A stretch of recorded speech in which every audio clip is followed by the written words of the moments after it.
Please don't judge me for this.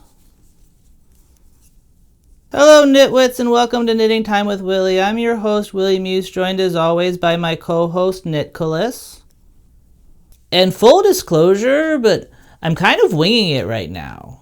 When I watched this show I'm about to talk about today, I knew within the first 10 minutes that I needed to make this video about it. But why I needed to make this video and what this video will ultimately entail remains a mystery to me, even though I am already currently a minute in. Normally when I make these videos, I have a plan going in. Maybe it's a point I want to make, or a question I want to try to answer, but I usually figure out the basic direction I'm headed in before I put my fingers to the keyboard. Unfortunately, that is not the case today, though. I have no points to make unless you consider stunned silence a point, and the only question currently on my mind is, why? Still, despite the fact that I truly have no clue what the end result of this video will be, doing the logical thing and just skipping it was never an option for me. I genuinely believe that I have to talk about the show that I just watched, only to get it off of my chest. I feel like if I keep it bottled up, it will just fester inside of my body and transform into some horrible new disease that science doesn't have a cure for yet. And I'm sorry, but I cannot in good conscience risk starting another pandemic. I kind of feel like I need to just start talking about it, and hopefully if I ramble on for long enough, the reason I'm doing this will find me. And so with that in mind, this is the first episode of MILF Manor. God help me. So for those of you who are lucky enough to not be aware of it yet, MILF Manor is a new show on the Discovery Channel of all things, and if you know the title, then odds are you've probably already guessed the premise of it as well. In it, a bunch of sexy moms over the age of 40 compete to try and find love among a pool of much younger gentlemen, only there's a twist, which I'll go into a little bit later, but odds are you could probably figure that out from the title alone too. And if the show sounds bad in theory, just know that it's actually way worse in practice. Watching the first episode was the most uncomfortable I have ever been in my entire life, and I have passed a kidney stone before. What I'm about to show you will change you, and not necessarily for the better. Once I get started, there's no turning back, so unless you're absolutely sure you can handle it, I suggest that you turn back now. I mean, obviously don't stop the video because I don't want to get docked by the algorithm, but I don't know, maybe put it in mute and keep it playing in the background. It begins, as all dating competitions do, by introducing the contestants, and there are actually too many MILFs to list all of them here, so I'm just going to focus on a select few, the first of which is April. My name is April Jane, and I am in my 50s. I'm a vintage, rare find. Okay, I guess it's not technically a lie, but saying I'm in my 50s when you're 59 feels like a calculated choice to make herself sound younger than she actually is, which is something that happens a lot on this show. I think just about every woman on here at some point makes a concerted effort to try and seem younger than they actually are, which, whatever, do you, but I do find it kind of confusing. I am admittedly not an expert on MILF customs, but I do feel like once you've officially donned the title of MILF, then the distinction between 59 and 60 shouldn't really be a deal breaker to anybody you hope to attract. And obviously, how she identifies herself shouldn't be dictated by who she hopes to attract, but that said, she has willingly gone on a show called MILF Manor for the express purpose of meeting men who are actively looking for an older woman. So if there ever going to be a time that you would say loud and proud that you are 59, it should be right now. And the fact that she doesn't seem capable of it is, I don't know, depressing, I guess. That feels like kind of a strong word, but I can't really think of another one right now. If I were to pick one contestant as the main character of the show, I'd probably go with April, because she's kind of the platonic ideal of a MILF. She's a very pretty older woman with a youthful style of dress and a very sexy, raspy voice. I live in Studio City, California, and I have 3 amazing boys. I don't think any of my sons realize that I have an extremely high libido. Hold on. Is that too much saying I have an extremely high libido? Should I just have said high libido? Oh yeah, and she also has some suspiciously handsome sons who are about the age of the men she's looking to hook up with. But don't worry, that probably won't come up again. Cough. After April, we're introduced to Paola, and of all the MILFs, she's the weirdest one to me because, well, she's the one who seems the most normal. My name is Pola. I am originally from Mexico City, but right now I live in Miami, in a paradise. Hi. Hi. How are you? I'm good. My name is Pola. Nice to meet you. Hi, Paola. Nice to meet you, too. April. April. Nice to meet you. Pleasure. I'm expecting for some guys to walk up and introduce themselves, and here comes Pola, and it surprised me. Were I to see all of the contestants from the show in the wild, Paola would probably be the last one I'd point to and be like, yeah, she'd probably go on a show called MILF Manor. She's a trained classical dancer who's fairly soft-spoken, and while I'm sure that she's had some work done, she seems to have done it a lot more sparingly than a lot of the other contestants here. I feel like production almost realizes that Paola being on the show feels a little bit off, and so they seem to try to immediately explain her by presenting us with this backstory that is almost begging to be psychoanalyzed. When I was 23 years old, my husband passed away in a car accident. It was really hard, but I wanted a good life for my kids. So I decided I was going to live my life happily, make good memories with my kids, and just move forward. And maybe I'm giving the producers too much credit by implying that they put any amount of thought into any aspect of this show, but if they did, then to me, the thought behind making that aspect of her life the first thing that they show us is kind of meant to legitimize her taste for younger men a little bit. It seems to me like they're implying to the viewer that the love of her life died while he was very young, and now she's seeking the companionship of equally young men in an effort to replace what she lost. And whether or not that is the actual intent, please don't show me that shit. I have no doubt that the women on this show have faced greater traumas than I will ever be able to comprehend on their path to being cast as a contestant on MILF Manor, but I personally do not want to hear about them right now. This might sound kind of harsh, but I do not want to think of these people as people. Okay, yeah, that definitely sounded a little bit too harsh. Let me explain. I guess what I mean is that trashy shows like this only work when you allow them to be nothing more than trashy shows. These people should be reduced to characters, and I should not have to think about the real-world implications of literally anything for the runtime of an episode.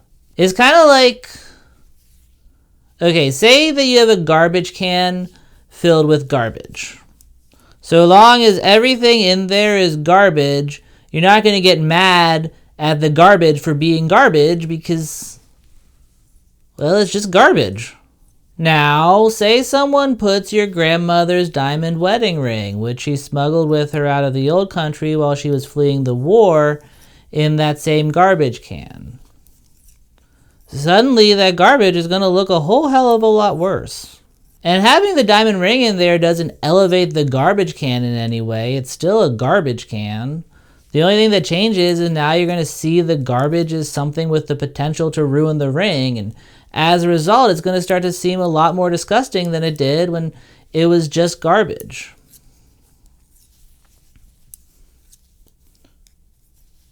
I'm not sure if this analogy makes any sense. I'm saying garbage an awful lot.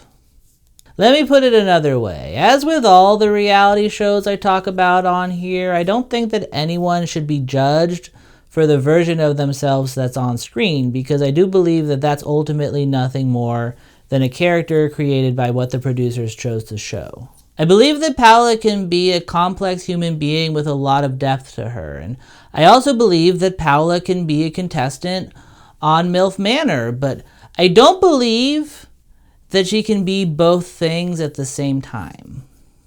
When the producers choose to show stuff like this, it seems like they're trying to create depth that really just shouldn't be there, and all it ends up doing is exposing all of these threads, and once you start pulling on those threads, the whole show kind of starts to unravel. Whatever though, that was probably just a weird blip. Let's just move on to the next contestant.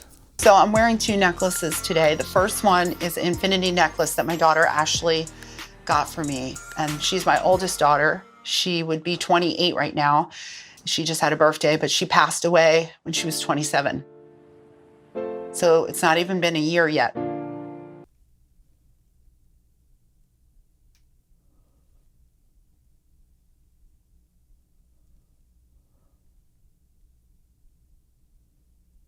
Okay, so that's Charlene, and I kind of just feel like she shouldn't be on the show. For starters, she's only 46, which, I don't know, maybe I'm just getting up there in years, but it kind of feels like casting her here is really stretching the definition of what constitutes a MILF. More importantly, though, she's currently going through the most difficult thing a person can ever experience, and so the fact that she's doing it within the walls of MILF Manor feels, well, regrettable. And like, obviously there's no wrong way to mourn.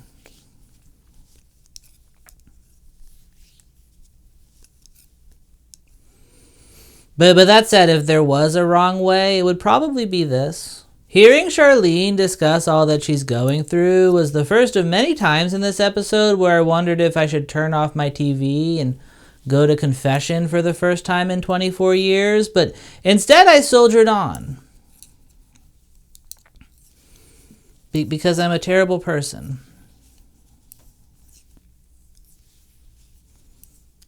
Up next, we meet Soyoung, who, well, she's a lot. My name is Soyoung. I am 50 years old.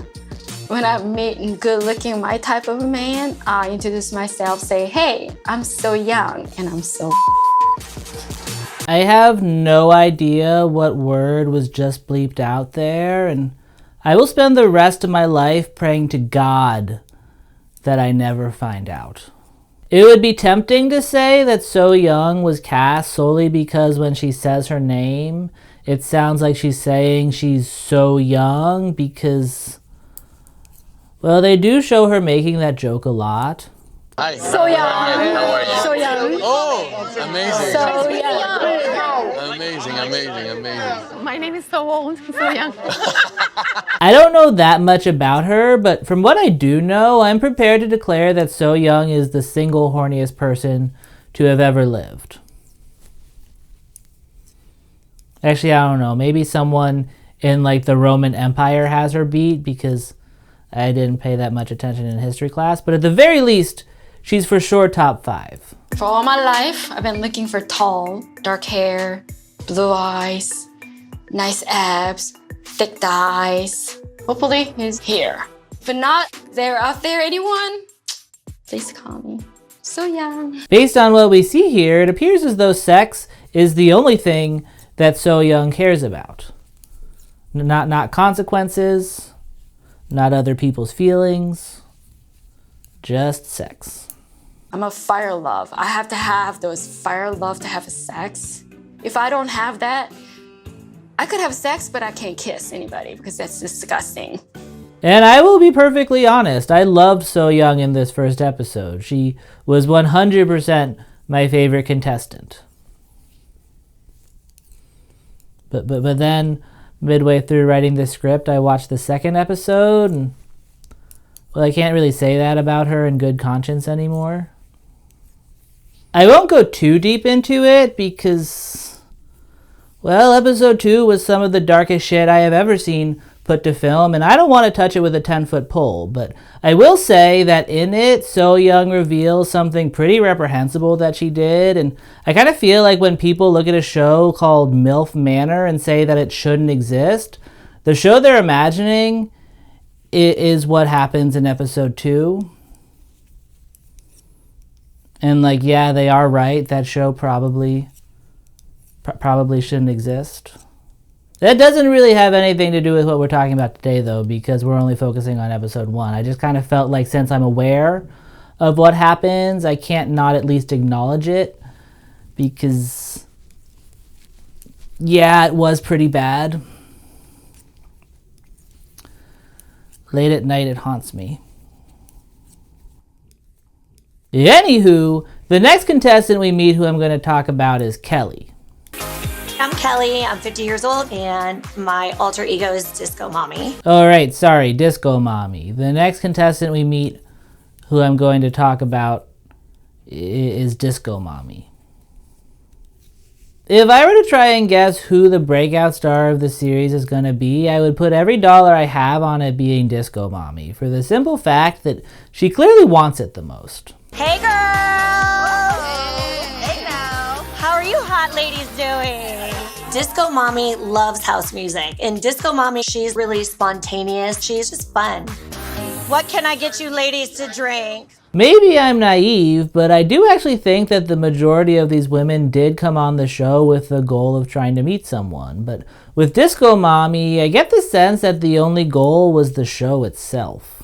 Like, she kind of seems like she just aged out of being on The Bachelor and was just like, alright, well, if I want to be an influencer, I guess this will have to do.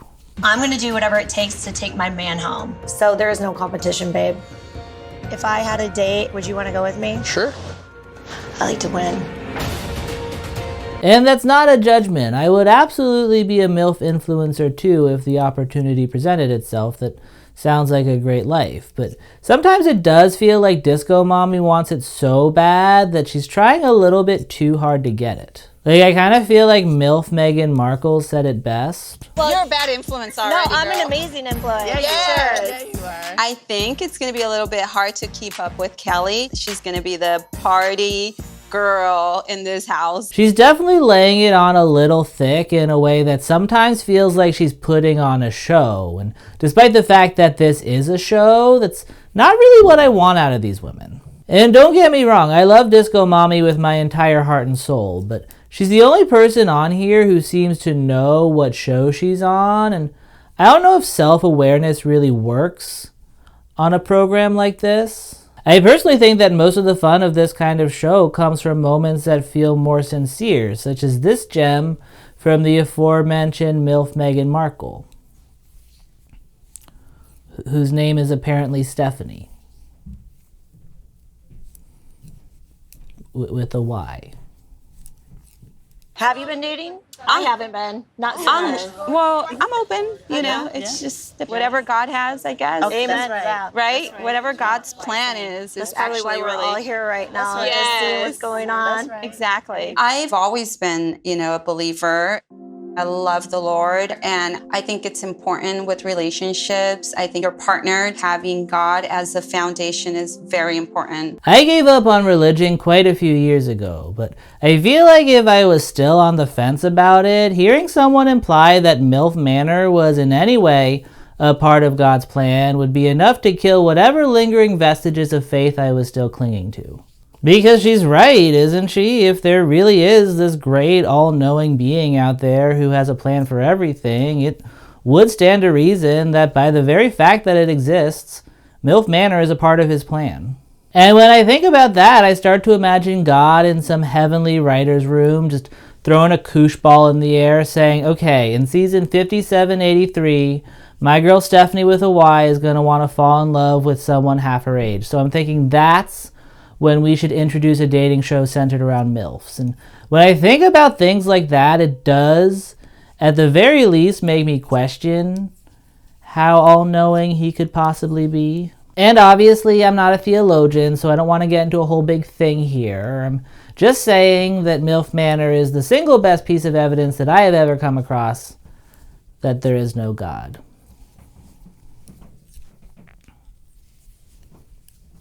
But anyway, that's a small taste of the contestants who appear on the show. There are a bunch more who I don't have time to get into now, but just know that they're all interesting in their own way, and that I would give every last cent that I have to get wine drunk with every last one of them.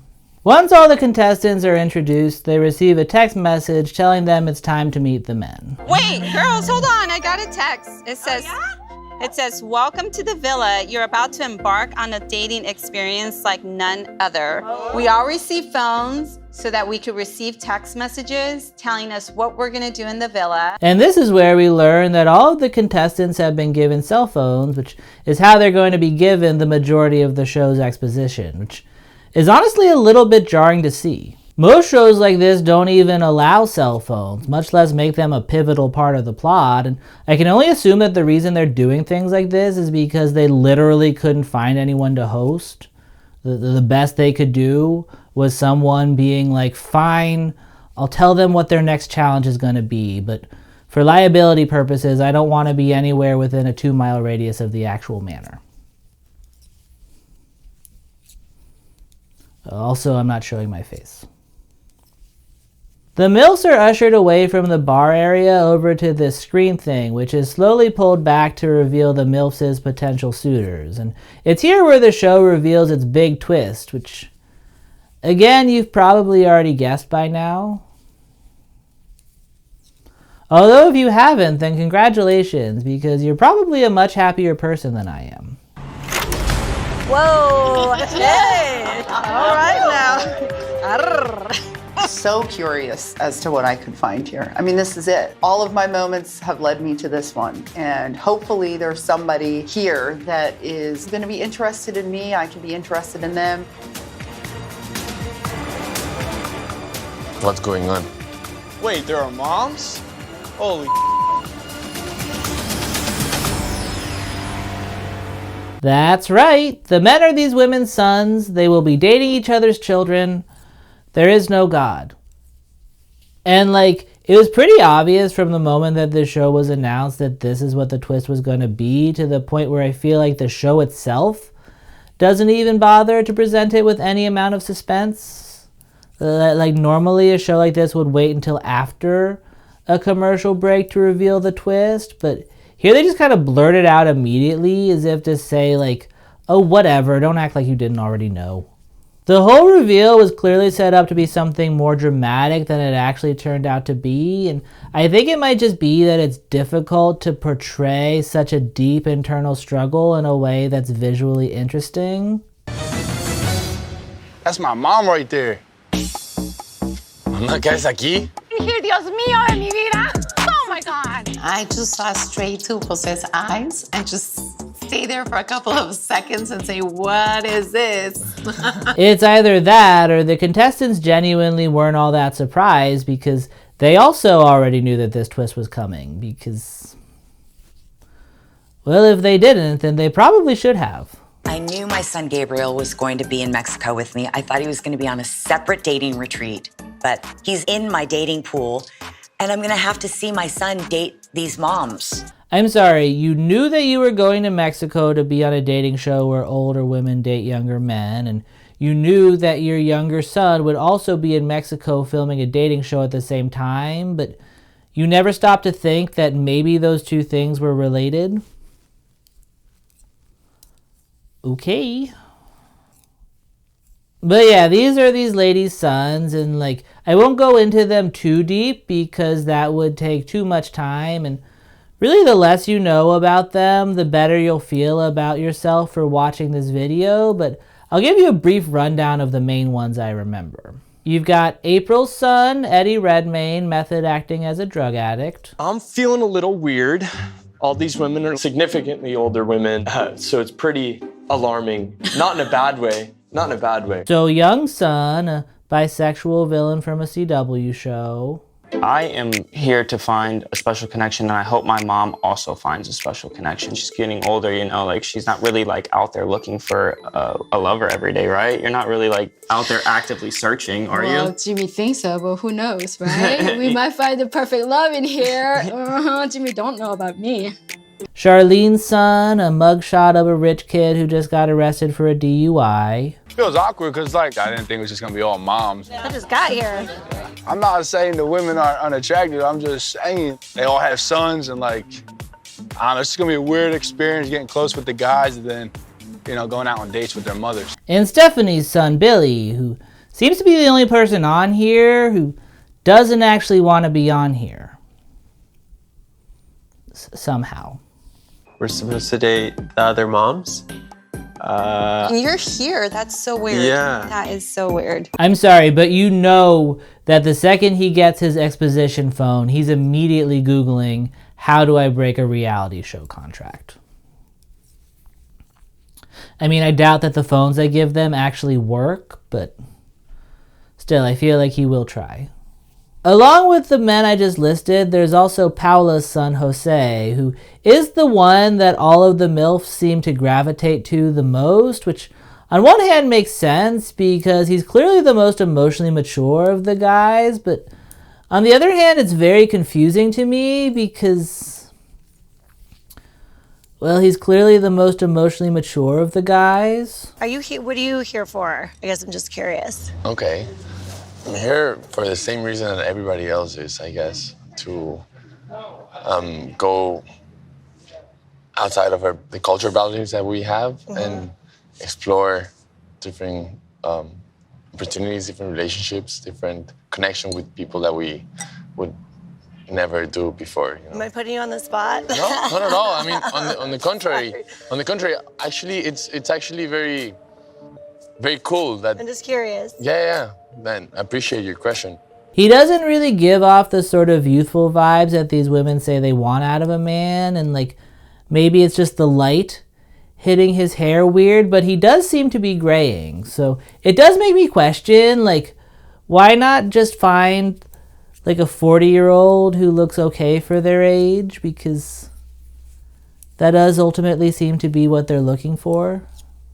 Although that said, to the show's credit, the majority of these guys don't really read as that young.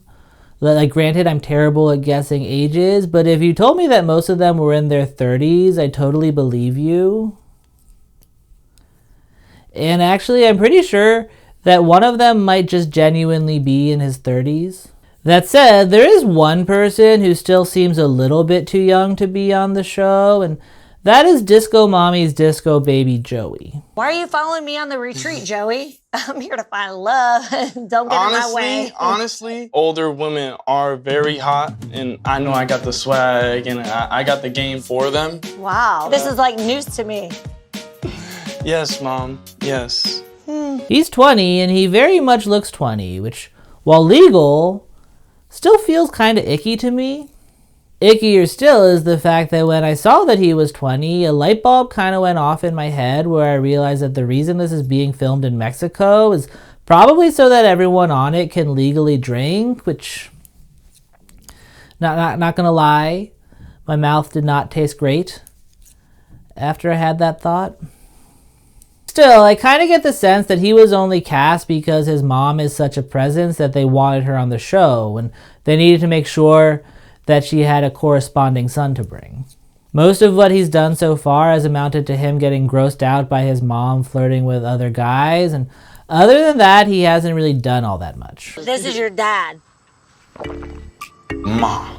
Thankfully, none of the other MILFs have expressed much interest in him sexually yet, and for the sake of my own sanity, I'm hoping with every ounce of strength that I have that none of them ever will. Once all the contestants are introduced, we learn a little bit about the living arrangements in MILF Manor, which, like everything else about the show, are regrettable to say the least. Attention daters, there are 8 duos here, and there are 8 bedrooms in the villa. Each duo will share a room together. As you might imagine, the idea of a mother and son sharing a double bedroom with one another while they're on a fuck retreat doesn't really go over all that well, although not for the reasons that you might expect. I'll be honest, I had concerns about rooming with Ryan because in the past I have seen his home, not the child that I raised as far as cleanliness. Okay, not gonna lie, I'm a little bit surprised that cleanliness would be such a deal breaker for someone who willingly stepped foot in MILF Manor, but, you know, to each their own, I guess. And you might think that the show couldn't possibly sink any lower than putting the contestants in a position where one of them literally has to use the phrase, "I'm cock-blocking my mom." I'm cock-blocking my mom. But the only reason you think that is because you haven't seen this episode's challenge yet. Along with the announcement that the moms and sons will be shacking up together, the exposition phone informs them that 2 of the rooms are a lot nicer than the rest, and to decide who gets those rooms, they'll be participating in the literal worst thing that I have ever seen on television. We get a text, we have our first challenge, and all the young men take their shirts off.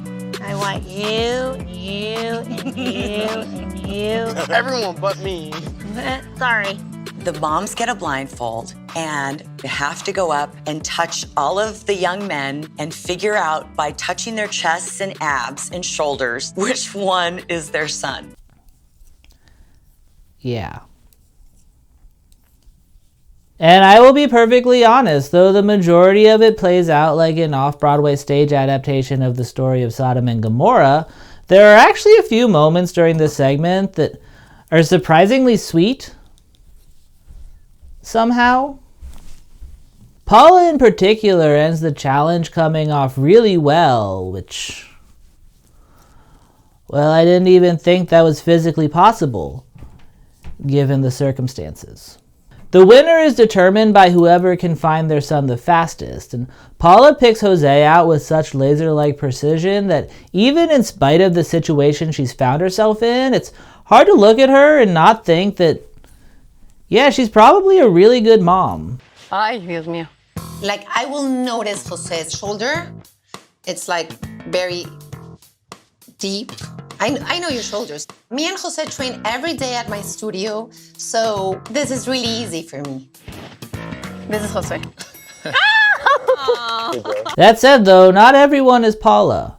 A shocking amount of the women seem to be so excited at the prospect of feeling up a bunch of hunks that they seem to completely overlook the possibility that they might also accidentally feel up their own child. Soyoung in particular does not seem to give a fuck because, well, again, she is the horniest person currently alive. I'm very excited, so I could feel the abs a little bit.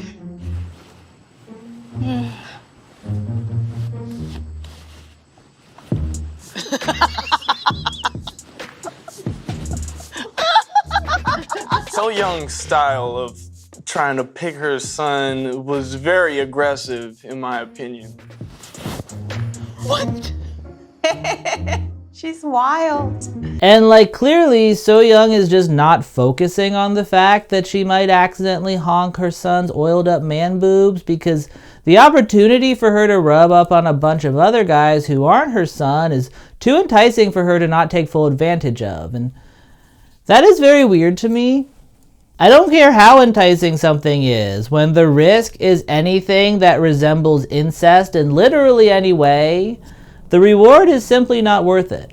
You could tell me that I could put my hand in a hole and there is a 99% chance that I would find a check for $1 million inside, but if you told me that there was a 1% chance that instead of a check, I'd find one of my relatives' wieners, I would not do it.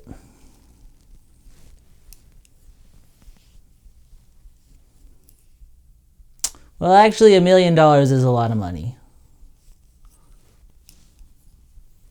Plus, I could probably use some of the money to get therapy after the fact, so.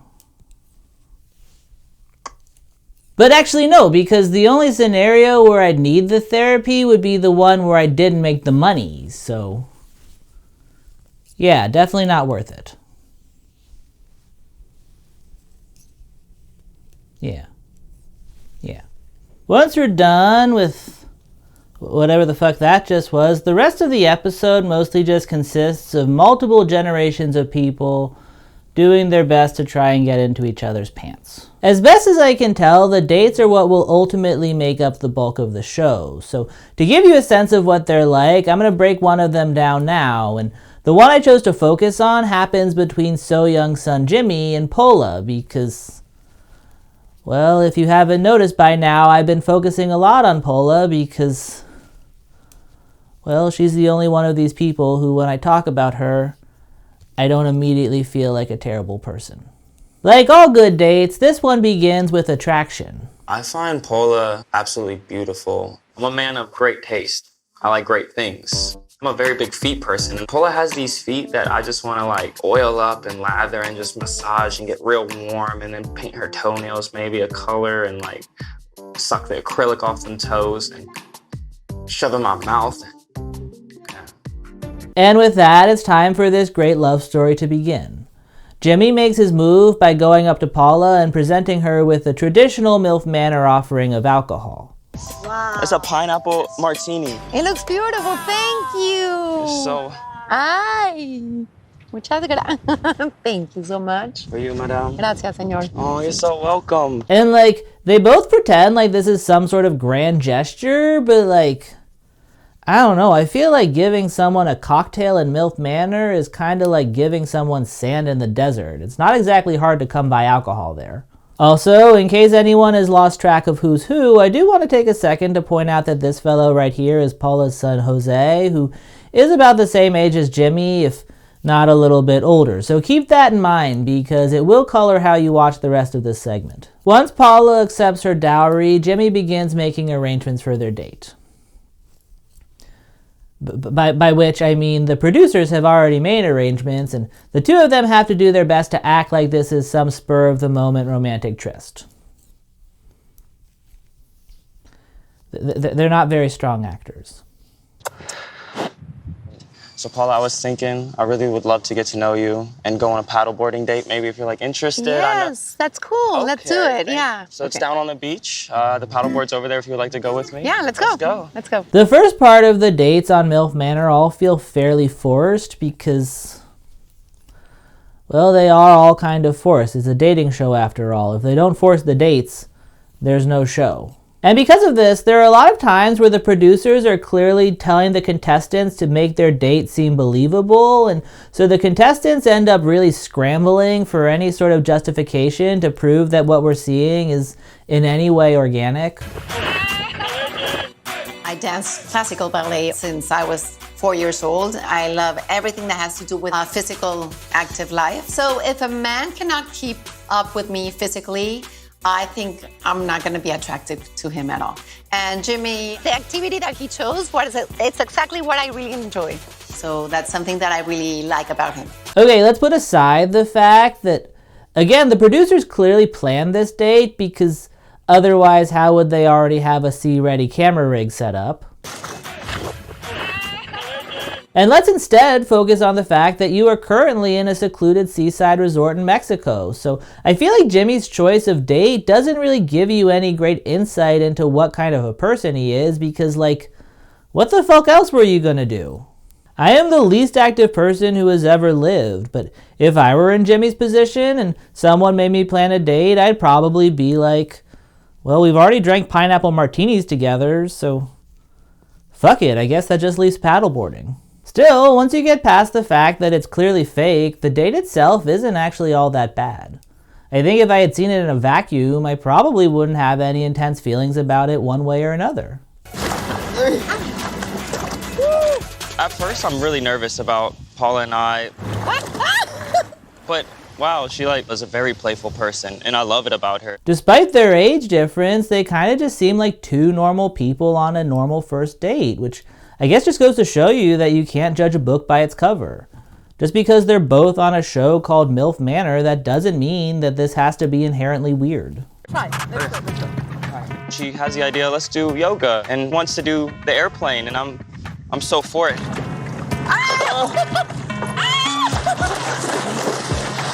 Okay, that is actually a little bit weird because I do kind of think of that helicopter thing as something that parents usually do with their children. Although, you know what? Paula is from another country, so maybe it's just cultural differences making things seem weirder than they actually are. It's really fun doing the airplane on the board with Jimmy. And I used to do that with Jose when he was smaller. I love to do that with kids, so This is really fun for me.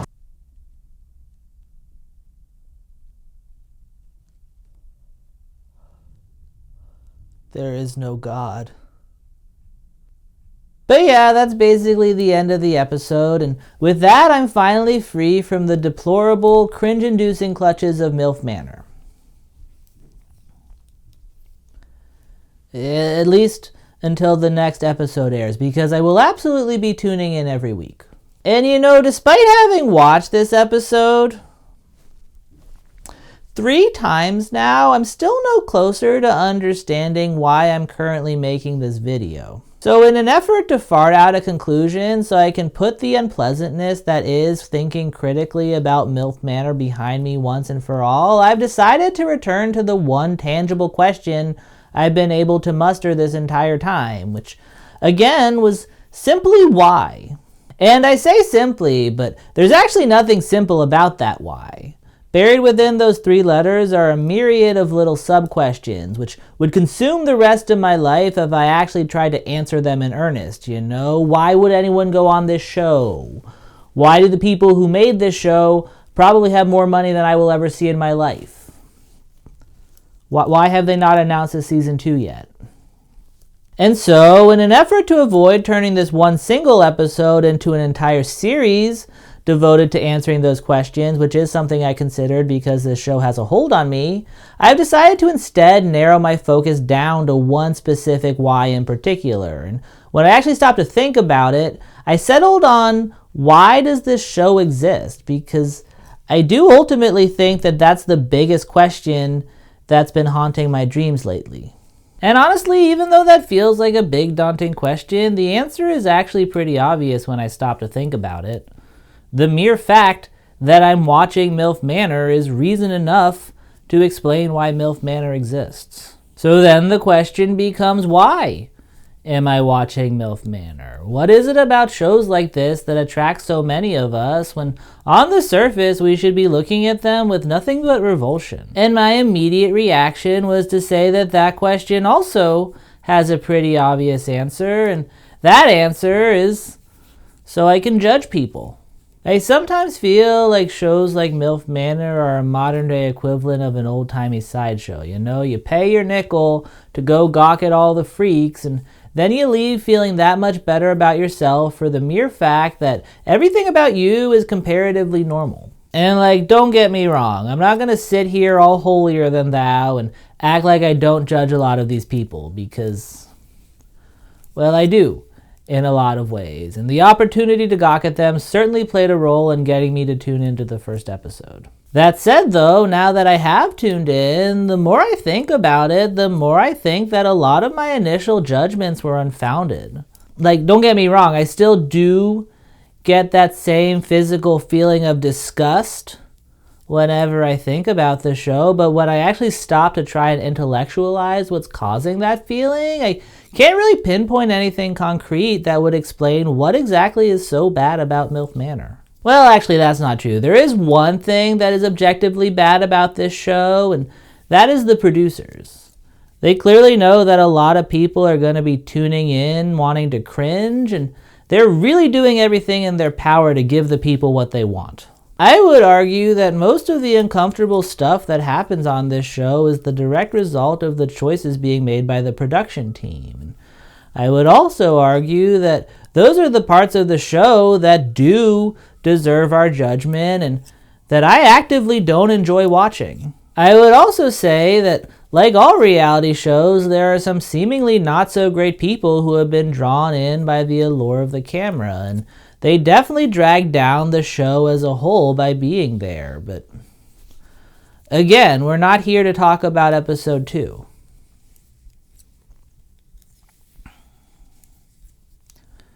I can still see it when I close my eyes. But beyond those 2 things, I can't really figure out why the show has been met with near universal revulsion. And I guarantee you that even if you got rid of all the bad apples and the producers did everything they could to class the shit out of it, the show MILF Manor would still be met with a lot of jeers. I guess the obvious reason for the negativity against the show could be the age differences among the contestants because, well, yeah, the case could be made that that's not so great. That said, though, as the show itself points out a million times over the course of this episode, similar relationships between an older male and a younger female are not met with nearly the same level of scrutiny. I guarantee you could have a dating show where the men are all 50 and the women are all 23, and it could just be a dating show. You wouldn't need to package it by calling it like Grandpa Villa or something like that. And obviously, just because one is judged harsher than the other, it doesn't inherently mean that the relationship between an older woman and a younger man shouldn't be judged. It could just mean that the relationship between an older man and a younger woman should be judged harsher. But as weird as it feels for me to say, I don't actually know that I think that that's the case. I think that the basic rule should be that as long as everyone is a consenting adult, what they do romantically is their business. And don't get me wrong, MILF Manor certainly tests the limits of that rule, but ultimately I don't think that it ever actually breaks it. It may make me feel a little bit icky, but it certainly doesn't make the people on the show feel icky, and I don't think that ultimately makes them freaks, especially because, well, as best as I can tell, they are not alone for feeling that way. Based solely on those maps that are always floating around Twitter about every state's favorite category of adult entertainment, MILFs are a fairly common thing to be into. Not for nothing, but I would be shocked if none of you watching this has never clicked on that particular category. So why shouldn't MILFs get their own dating show? And of course, some might argue that MILFs should have their own dating show. It just shouldn't be one with such overt Oedipal undertones as this one has. And fair point. I'm inclined to agree with you on that. That said, though, I contend that most of the creepiest stuff in that regard is, again, a direct result of the producer's decisions, starting with their decision to make the show in the first place. I genuinely feel like a lot of the stuff in this episode that makes your skin crawl is only doing so because it's happening on MILF Manor. We might not admit it, but everyone tuning in is already kinda operating under the assumption that these dudes kinda wanna bang their own moms and vice versa, and that mindset, coupled with the fact that the producers are doing literally everything they can to feed into that mindset, makes it really easy to spot moments that support that assumption. Take, for example, the part of their date where Paula gives Jimmy an airplane ride, because of all of the moments on this episode that caused my testicles to shoot up into my body, that was the one that certainly made them move the fastest. And yes, the implications there are questionable to say the least, but I feel like it only feels that way because you're looking for things to be questionable. If there were a world where you could view that moment with clear eyes, I honestly don't think it would look that bad.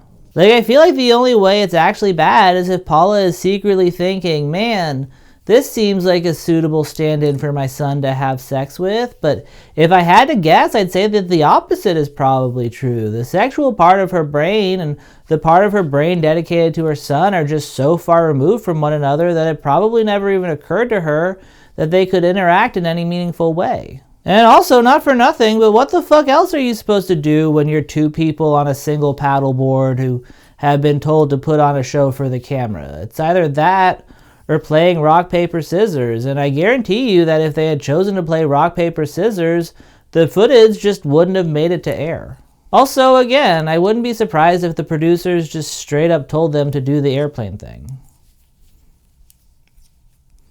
They do shit like that a lot. And I feel like a lot of you would probably counter that by saying that even if it is the producers who created such a reprehensible show, the contestants are still at fault for choosing to stay and participate. And at first I think I agreed with that way of thinking, but the more I think about it, the more I think, why the hell shouldn't they stay? I think if I were to actually try and guess what most people would say is the creepiest, worst, most reprehensible aspect of the show, it's that these women are so openly expressing their sexuality with their children present. And when I think about it like that, I kind of start to feel like they've probably been participating in MILF Manor since long before the cameras started rolling. They are, after all, single mothers, so my guess is that to them, their children are always present.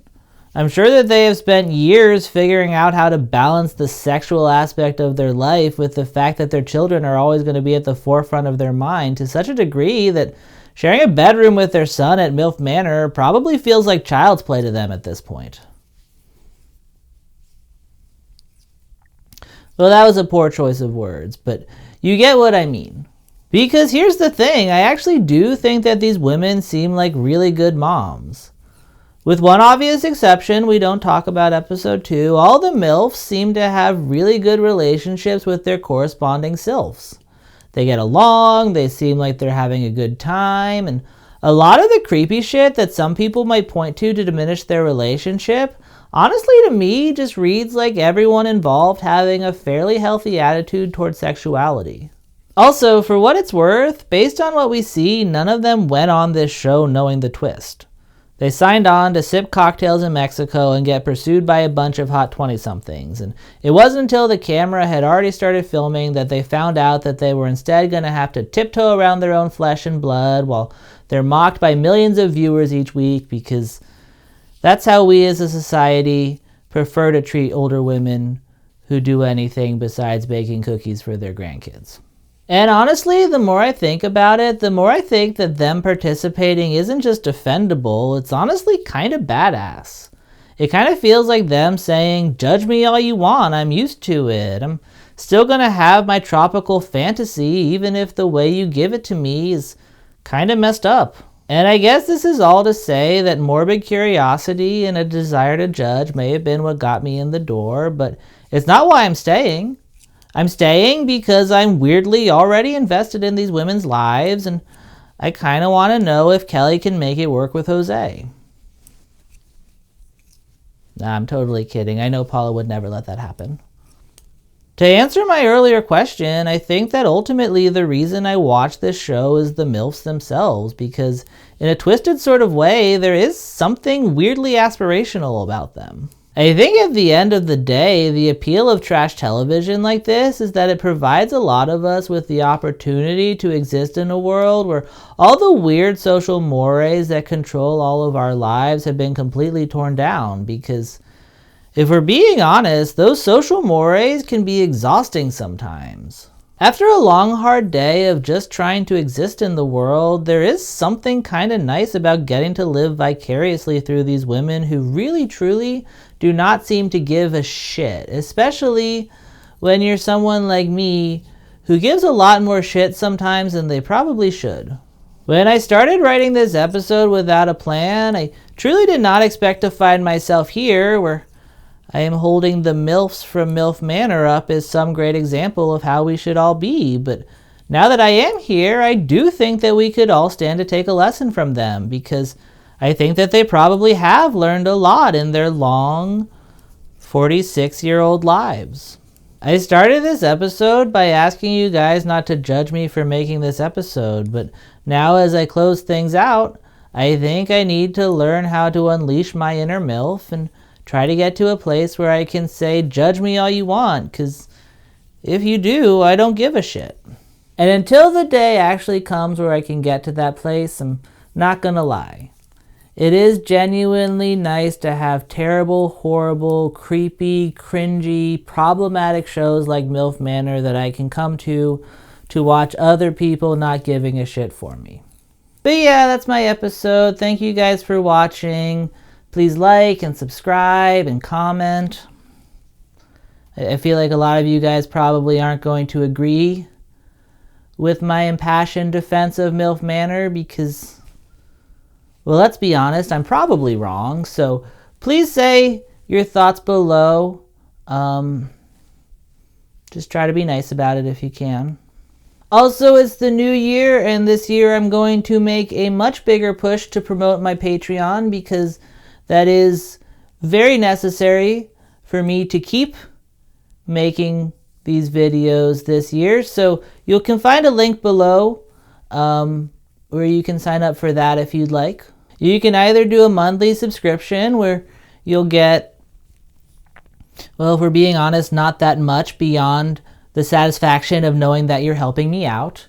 Or you can sponsor an episode where you'll get a nice little patch with your initials on the tapestry back here, and that one's kind of expensive, but I think the people who have been able to do it did not regret their purchase. If you did do it and you regret your purchase, please don't tell me, because I'll feel really bad about that. And if you're already a Patreon supporter and you're looking for another way to support the channel, then may I recommend buying your I Am Pro-Joyce t-shirt. If you don't know what this means, I'm not going to explain it now, but there is a video that kind of explains it. I guess the short answer is I was drunk. But yeah, other than that, that's my video. Thank you guys for watching. It's late and I'm tired, so I'm rambling on. I should probably just stop rambling on and end the episode. So that's what I'm gonna do. Goodbye. Actually, no, there's still more, because it's time for everyone's favorite segment, me posing for thumbnail photos while my patrons' names scroll up the screen. And for this episode, I think the thumbnail I'm gonna go with is shock. I feel like shock in the thumbnail will play very well. All of my best performing videos have had the word problematic written here, and that certainly applies for this one, so I'm probably going to do that. So imagine that's right here, and then I'm just going to be like,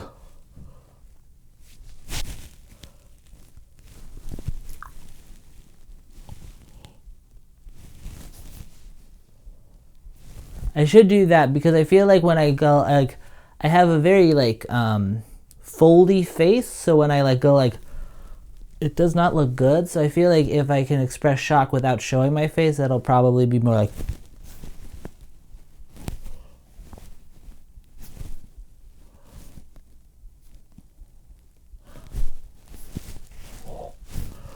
oh my goodness, oh, I'm gonna hurl.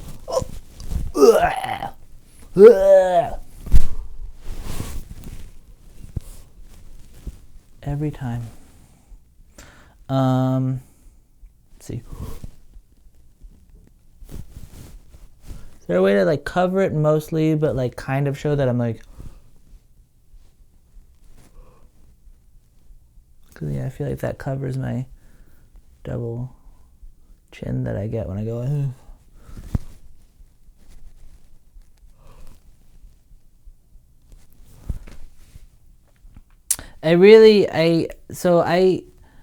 I'm having trouble kind of making out the specifics of my viewfinder there, and I can't wear glasses because my lights will reflect back on my glasses. So I am very curious to find out what these pictures look every time I pose for them.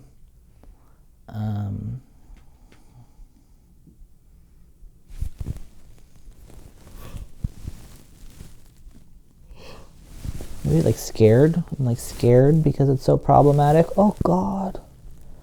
And then there's probably gonna be like a sexy MILF back here. This thumbnail has the potential to allow me to retire, but if I play it right.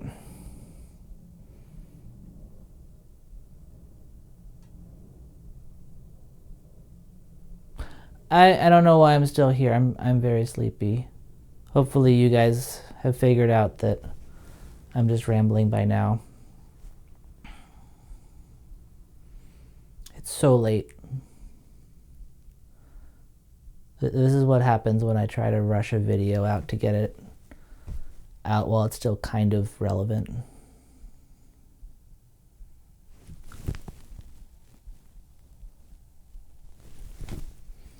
That'll do, pig.